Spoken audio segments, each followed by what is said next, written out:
I'm Susan Colley, and welcome to You're Not Alone Surviving a Child's Disability. Disabled individuals are frequently targeted by some form of abuse, neglect, or violence.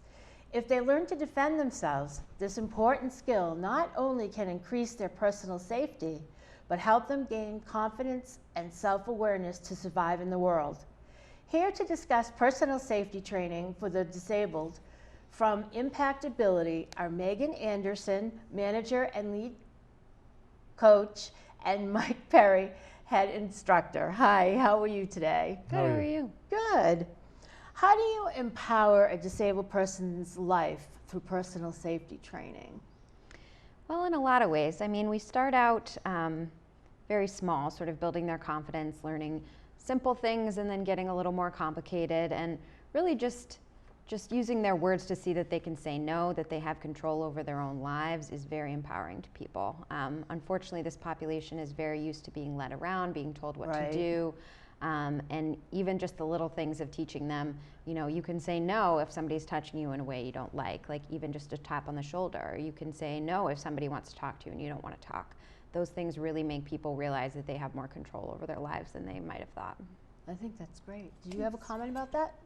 Yeah, and it translates in other things too. Often having that kind of confidence about your body and stuff like that can lead into giving folks more confidence to maybe travel, get jobs, do things that they're afraid to be out in the community and stuff like that. Live on their own. Yeah, that confidence kind of bleeds into other areas of their life. Yeah. Wonderful. Can you describe what personal safety training actually is and what it entails?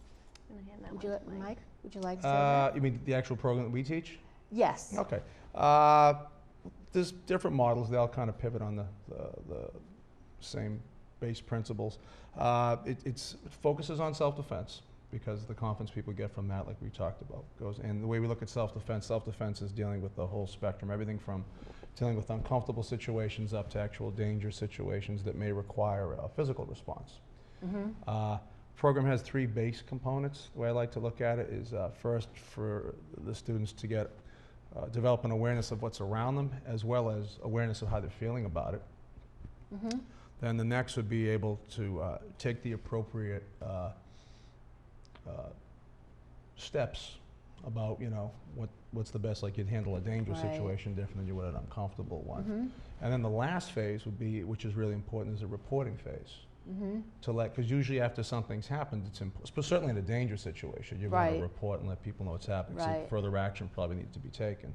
But even on the smaller stuff, like if they set a boundary and stood up for themselves, it's important to, you know, report that to someone, even if it's just, you know, it helps reinforce that, you know, you did the right thing and if you feel good about, you know, not saying bragging, but maybe, you know, on some level, could be a little bit of that, especially if it's someone who's just never had that concept and has always had the opposite. How long do you think it takes for somebody to go through that whole process? Or how long is your training usually? Once again, we have different models. Typically, we have like an 8-class model. And they tend, I mean, people will do the classes at different times. A class is usually an hour and a half. And sometimes we run them maybe once a week, so it might be 8 weeks over that time. Sometimes folks might want to say, oh, we want to have 2 classes this week, 1 class next week, you know, but, and then some folks go for shorter classes. Sometimes it's workshops where it's a one-shot, you know, kind of deal. So it really depends. It varies on what the person wants. What the person wants and the population too. Like there's going to be different needs for different groups. If you're working with folks who have like a visual disability, or if it's hearing, but cognitively it's, you know, cognitively, if it's like general population, you deal, it's like depending on where you are, you have different needs, so we try to address them on where they're at. I think that's great. Now, how do you teach safety skills to disabled children and adults without scaring them or giving them explicit information? Oh yeah, that's a good question. Do you want to say a little of that? You want to? Sure.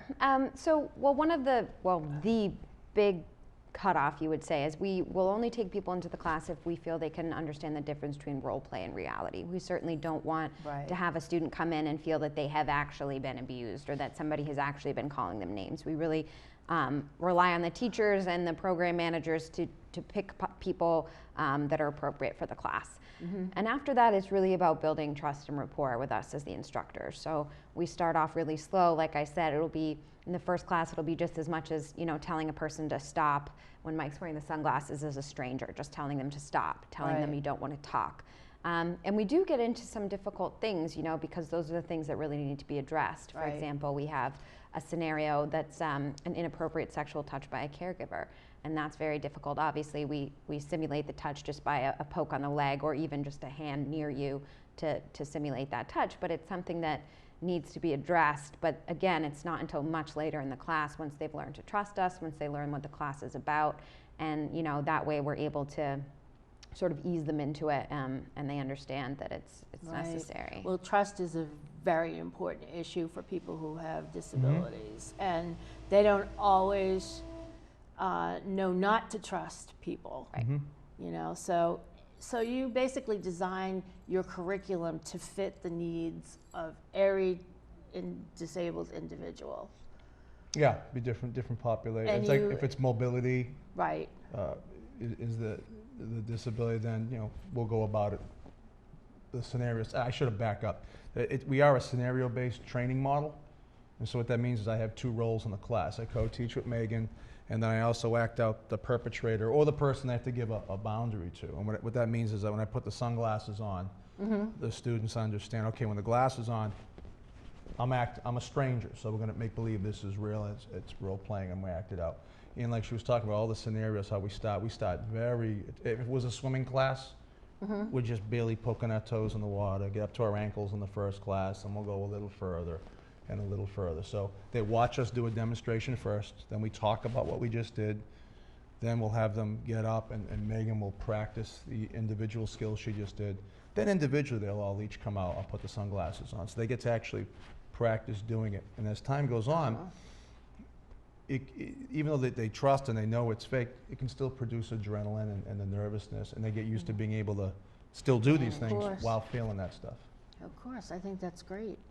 So is there a minimum criteria for disabled individuals to participate in these trainings? Is there a type of disability that you don't deal with? Probably like the cutoff would be is if, like Megan said, if someone doesn't understand that we're just doing a scenario and acting it out, just practicing, we can't teach that individual in this model, because then they would actually think they're being abused. Right. It's sort of up to us as instructors to go in, you know, learn as much about the group as we can beforehand, but go in, see what's in front of us, and teach to the group. You know, our curriculum, part of what makes it so great is that it's very adaptable. We can change things to make them a little more difficult if it seems like the crowd can handle it, or we can make them a little simpler, a little more concrete, depending on what kind of disabilities our students have. Yeah, and it also depends on the individual. If you got an individual who's already out in the community and stuff, well, they're going to be dealing with more situations like that.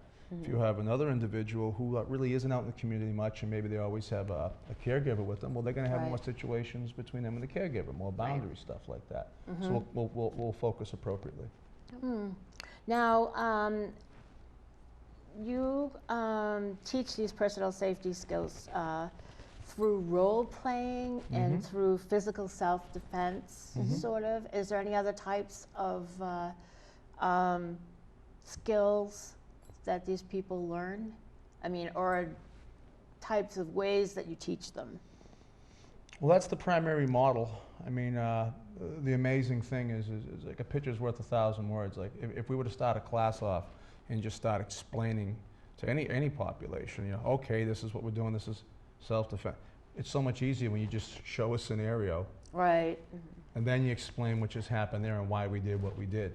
You get people learn a lot quicker. Then once they get up to do it, they actually can feel it. You get more confidence when you're actually feeling it, not just watching and talking to us. That's the main reason why we do it. It's, you know, it's kind of like swimming. The only way to swim is to get in the water and learn how to do it. Learn how to do the swimming. As far as physical skills, I would say we sort of divide those into two groups. So there's defensive skills and sort of offensive skills, kind of would be a way to put it. So we don't teach, like, our primary physical skill, if you're being attacked physically, would be an eye strike.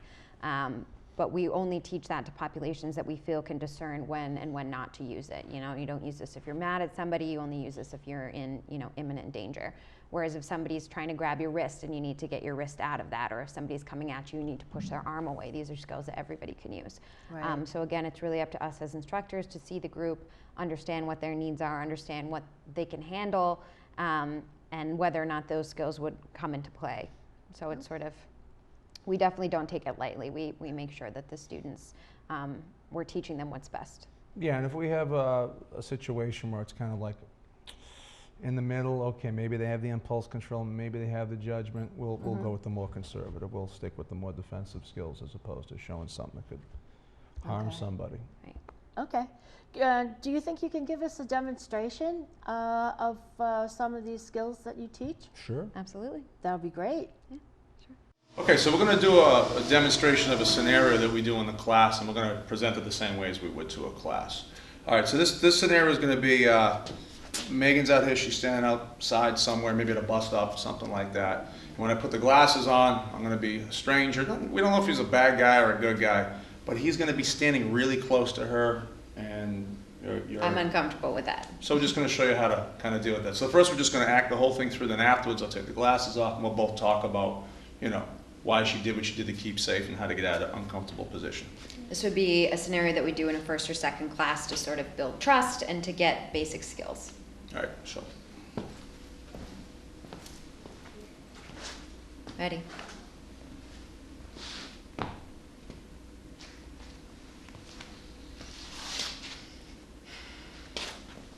Stop. oh, it's on. You're too close. Oh, sorry, I wasn't paying attention. Sorry. Thank you. Okay. Stop. So talk a little bit about that. So I'm standing here at a bus Stretch you that stop. just a bit? Yes. Thank you. All right, so this guy comes in, he's way too close. Right. He's not touching me, but you can sense when somebody is this close to you, it's very awkward. So my choices are I can stand here, feel uncomfortable, or I can, move to the side, see what happens. So I'm going to move over here, take a breath, get my comfort back and sort of keep him in the corner of my eye, see what he's doing, right? I don't know if he's bad or good. I just know I don't want him close to me. If he stays here, problem's probably solved. Right. But he doesn't. But, this guy started to inch a little bit closer, Right. So I'm going to turn in what we call a strong stance. Just put one hand up and said stop. Got his attention, now he's looking at her. And, there's going to be a moment, if this person was up to no good, they might just walk away and say nothing.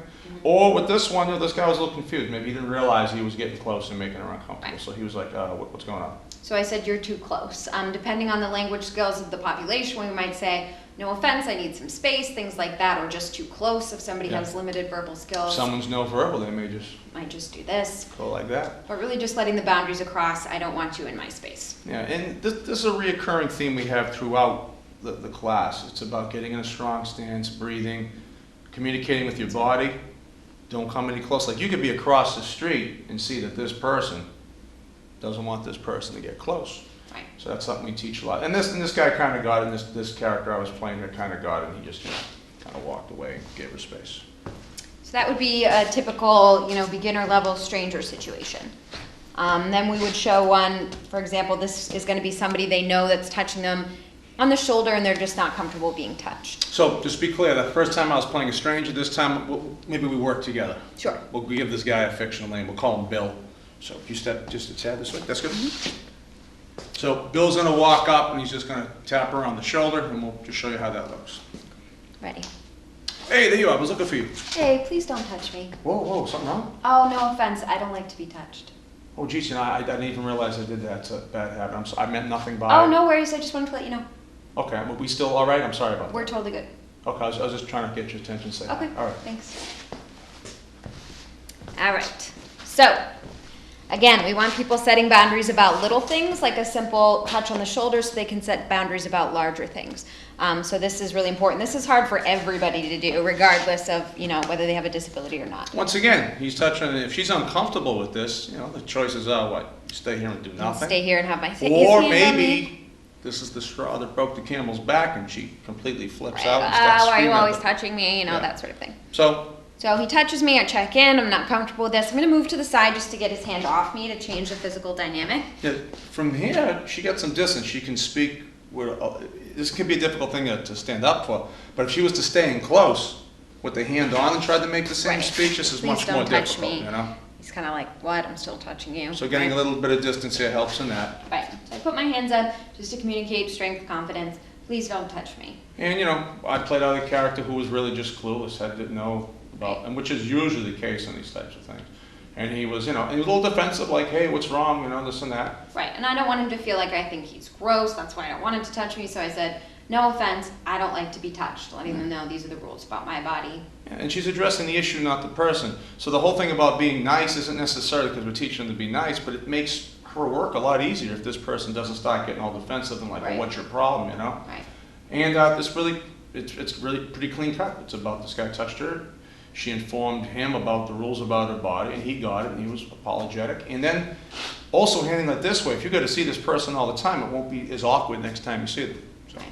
So this works not only for, simple boundary setting with people but also, unfortunately, we know that perpetrators will often sort of test out people to see if they would be a good victim. They might first tap the shoulder a couple times, see if somebody says no, start putting their arm around them, see if somebody says no. Maybe a back rub, and it can Right, just escalate. and it can escalate, unfortunately. So stopping it at a simple shoulder tap is really abuse prevention overall. Yep. Thank you so much. That was very interesting. Of course. You're welcome. Thank you. Now, what do you teach about protection from bullying to disabled individuals, especially children? Well, we have two different units that sort of address bullying. The first is sort of a traditional kind of name-calling situation. So we have a couple scenarios that deal with that. One is you're walking by, you have somewhere to go, somebody's calling you names. Another is, Right. You're waiting for your bus, or you're somewhere you need to be, and somebody's coming at you, calling you names.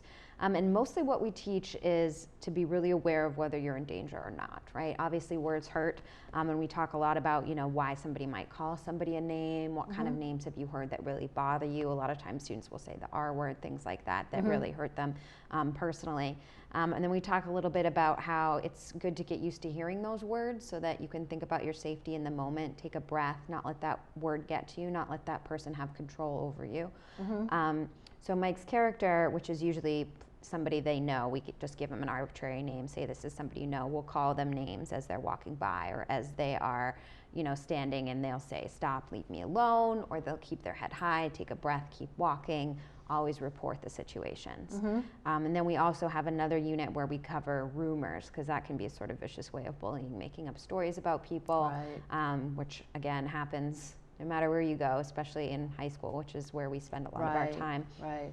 And that's sort of just having the person confront the person spreading rumors about them in a neutral way. If you are doing this, I don't like it, it hurts my feelings. And then the character will react in different ways. The first time they'll be sort of understanding. The second time, which is usually the one that would most likely happen, they say, I'm not doing that. And sort of not getting baited into those situations. Yes, you are. You're this, you're that. And sort of keeping cool and calm. And then again, always reporting. So that if you do confront the situation and tell the person to leave you alone and they don't, you can say, well, report to the teacher or whoever it is, and say, I had told you this before, I tried to handle it on my own, but they're still doing it, I need some help. So that's sort of how we address that overall. Right. And how does, what about cyberbullying? Cyberbullying is something that we're sort of starting to get into now. We haven't really, as far as boundary setting goes, it's applicable to, a situation where we would, for example, ask the students, what's a scenario that you might come into play? So it would be talking to somebody outside of the cyber world in person, saying, I know you've been saying these things about me on Facebook or Twitter or whatever it is, please stop, and then reporting an individual. It's always really about, no matter what the type of bullying that's happening, it's about setting clear boundaries with somebody. If they're not listening, always getting help to take steps to deal with it. Right. And the goal isn't always necessarily to stop. That's kind of unrealistic to think that just because you say something, the person's going to stop. Right. The bigger goal is that they know that they have the power to do something and not helpless and just have to take this stuff. They can do things to, change. It's like you can control the sails on your ship, but you can't control the winds. But, it still gives you an ability to kind of navigate through your life as opposed to being, What do you do with somebody who's nonverbal, though? Or, that's, getting bullied. How do they deal with that? Again, we're working a lot with technology now. People usually, if they're nonverbal, either have a Dynavox or an Dynavox, iPad. In which case, we'll work with especially if it's a longer program, we'll work with speech to see if they can program some boards in that will, be appropriate. I don't see. like Words that, or please phrases. stop. Yeah. Things like that. And a lot of times, if they have a one-to-one, we would work with how would you tell your one-to-one, or how would you talk to your caregiver to let them know this was happening to you. And it can get very challenging to find the best way for them to communicate, but that's part of what we take the time to do, because those people are generally feel even more disempowered because they can't necessarily say it, stop, I Right. don't like this, in the same Right. way. So we work with body language. Can they put one hand up? Can they shake their head? What can they do to show that they don't like this?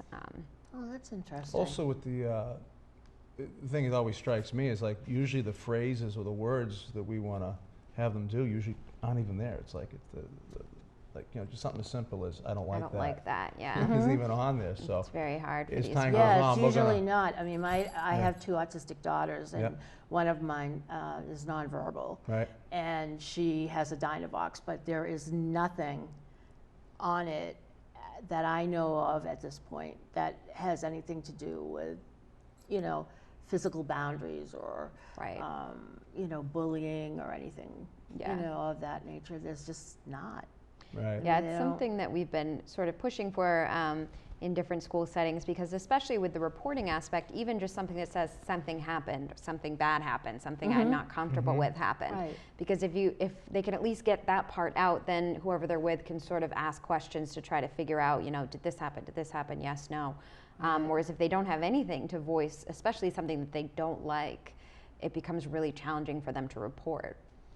I'd like them to have because usually you have to kind of toggle through, and these phrases aren't all in the same place we want. I'd like to have it where there's like a little page red, or yeah, something, like a or a little red page like thing or on the like- outside. You can hit that like your self-defense page, and has all your phrases right on there for boundaries and stuff.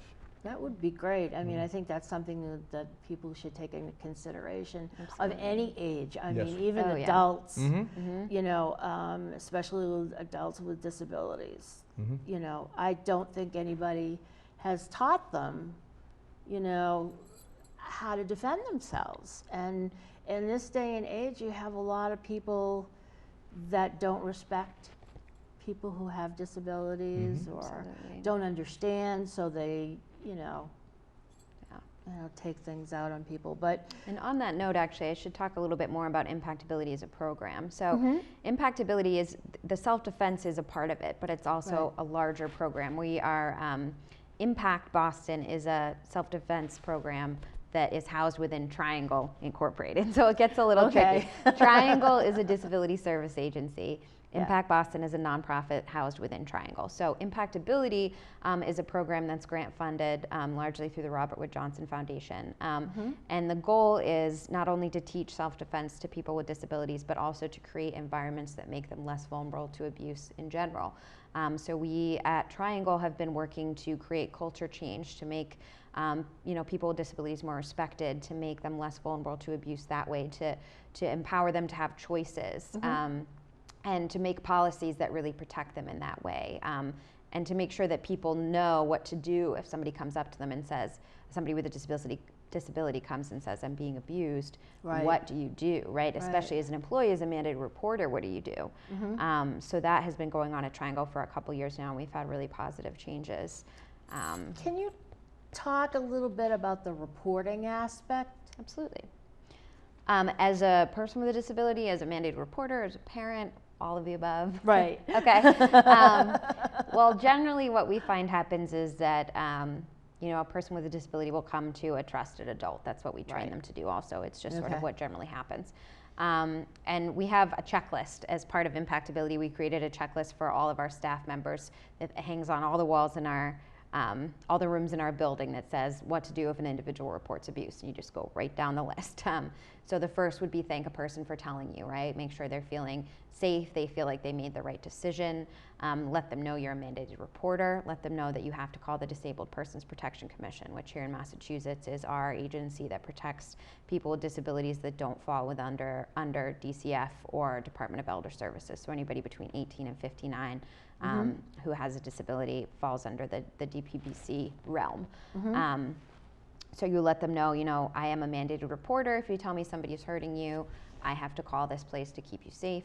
And then, you know, if they choose to still disclose, then you would, you know, empathize with them, let them make sure they're safe, make sure they're physically Right. safe. Are you going back to I a mean, place? that would be, you know, your number one, you know, issue is to make sure they're currently safe. Exactly. Are you going home somewhere where you're going to be hurt? Are you going back to a residence where you're going to be hurt? And then just calling DPPC. They have a hotline. The operators are very helpful, and they actually have their own state police unit within DPPC that's trained to work with people with disabilities. Wow. Which is wonderful because a That lot is of times wonderful.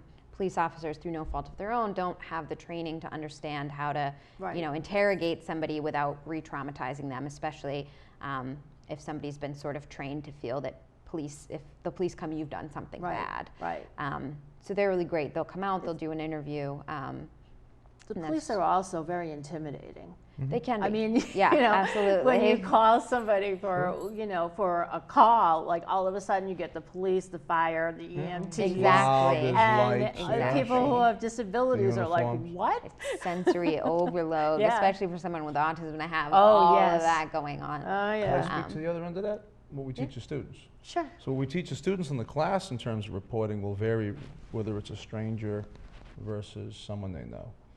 If a stranger did something to them, we just try, and we practice, because we practice the reporting actually in the class. So after every scenario they do, they'll actually practice the reporting stuff. Oh, that's great. So it's kind of, you know, we want that to be part of the whole thing. So if it's a stranger, we just try to have them remember 4 basic things, you know. How tall was the person? How wide was the person? Complexion, color of skin or whatever, and roughly the age. If they can remember stuff after that, clothes and, you know, things like that. Because we just want to kind of be able to pay attention, because often when stuff's happening with adrenaline, stuff like that, usually so stuff happens, the person gets away, and they're like, oh, I don't even have a clue what this person Right. looked like. So it can help, you know, afterwards with folks trying to, you know, if they have to go find who this individual was and so forth. If it's someone they know, they'll tell the person they know, and if the person knows the person, they don't have to get into a description, obviously. But they'll get into, you know, what happened, what the person did, what they did to get out of it, you know, and then the rest will fall into like what she was talking about in terms of how the person deals with the. So we want to make sure it's covered on both ends, that the individuals know how to report and that the people they're reporting to, these agencies, know what to do. We actually have trainings geared towards identifying abuse and what to do if somebody comes to you and says they're being abused, that we do in different disability service agencies around the state. So Yeah. that's part of impactability as a whole. And the biggest thing about the reporting, even if the student doesn't remember to bring up all these details, Right. just the fact that they We're reported. able to report it. Yeah. Now, how does a person with a disability learn to set clear and appropriate boundaries? That's a very difficult thing, I think, especially for autistic individuals. I think that's where the scenario-based training and practice really comes in, Right. because they actually practice going through it, you know? And because they see everybody else doing it, and because there is a little bit of nervousness and adrenaline, it's as close as you can get to doing the real thing. So they get to kind of go through that ride, and it's just, you know, it's the practice of doing it, you know? Absolutely. The concrete skills are helpful. The repetition is helpful. And we teach these boundary setting classes to all populations Yep. because everybody I needs think practice, everybody, right? Everybody could Oh, use yeah. practice on setting boundaries. I mean, And that's the method that works best for everybody. They do the same thing. They do the scenario-based training. They practice situations that feel real to them, and that works for both ends. Now, can you describe to me what emotional safety is versus physical safety? In the class? No, as far as emotional safety, like for instance, if they're being bullied or something like that, is there a difference between the two, the emotional versus physical? Not really. I mean, I think in a situation where somebody's being bullied, there's always a chance of a physical threat. I think what's really important is that people with disabilities feel that they are in control of these situations, that they have confidence in themselves to say, I don't like this, I want you to stop. And just like people without disabilities, the more confidence they have in themselves, the better they feel, the where they can say, you can call me that, but that doesn't make me that, right? It doesn't make me, you can call me stupid, that doesn't make me stupid. Right. So really just feeling happy and safe in their bodies and their minds, that can sort of make them able to steer clear of these situations, to report these situations instead of internalizing them. Right. Now, how do disabled individuals get access to your services for this type of training, and is there any cost involved? Well, right now our training is offered in a couple different ways. We're grant funded in the Department of Developmental Services, in the Boston Public Schools, and at our agency Triangle. Outside of that, we do group classes at different disability service agencies and schools. Those agencies will either write grants to fund us coming in or pay from their budget. We also have private lessons available. Unfortunately, right now we don't, although we are looking into it as we grow. Looking to have just classes that you can sign up for open to the public, like we do our general population classes. For right now, we have private lessons available. There is a cost associated with it, but we also have scholarships available if people feel like the need is great and they can't fund that. But you can always go to our website, www.impactboston.org, or you can give us a call, and we'll work with you or work with whoever to make it possible. Can a disabled individual ask for this type of training, like with their staff or at the residence or something? Absolutely. And then the residents can look into it or something like that? Absolutely. That would We be a always good thing. encourage people to advocate for themselves, especially if they feel like they need training around safety, because that's very And you important. can divide the training up, right?